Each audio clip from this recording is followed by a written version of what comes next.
Doctor BR Ambedkar Konaseema జిల్లా రామచంద్రపురం నియోజకవర్గం.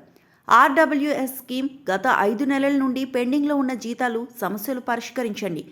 గంగవరం మండలం దంగేరు పరిధిలో ద్రాక్షారామ స్కీము పరిధిలో పనిచేస్తున్న కార్మికులు సుమారు 5 నెలల నుండి జీతాలు లేక కార్మికులు అన్ని అలాగే ఇబ్బందులకు గురి అవుతున్నారు. తక్షణమే అధికారులు స్పందించి మన సమస్యను పరిష్కారం చేయాలని కార్మిక శాఖ మంత్రికి వినతిపత్రం ఇచ్చాము. మంత్రి తక్షణమే జీతాలు పరిష్కరించమని ఆదేశించారు. ఈ కార్యక్రమంలో RWS president Nagireddy Posiya, secretary Chutturi Srinivasarao, vice president Surya Bhagavan పాల్గొన్నారు.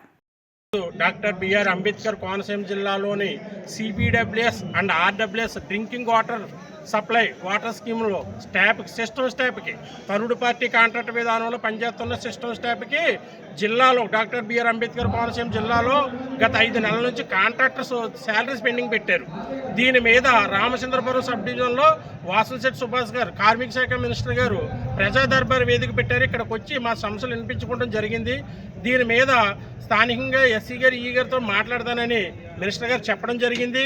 అలాగే ఈ కార్యక్రమం ఏంటంటే కాంట్రాక్టులను అడగగా కాంట్రాక్ట్లో మాకు గవర్నమెంట్ నుంచి బిల్లులు కావట్లేదని చెప్పారు. కానీ సిపిడబ్ల్యూఎస్ నారమ్స్ ప్రకారం బిల్స్ వచ్చినా రాకపోయినా శాలరీస్ ఇవ్వాలని అందులో పొందపరిచి ఉన్నది. ఆ విషయం కూడా చెప్పడం జరిగింది. దీని మీద పరిశీలించి మాట్లాడి తొందరలోని సమస్య పరిష్కారం చేస్తానన్నారు. స్థానికంగా రామచంద్రపురం డివిజన్లో మినిస్టర్ గారు రామచంద్రపురంలోని ఎన్టీఆర్ ప్రజావేదిక వద్ద ఈయన పెట్టిన కార్యక్రమానికి మేమంతా రావడం, మా సమస్యలు వినిపించుకోవడం జరిగింది.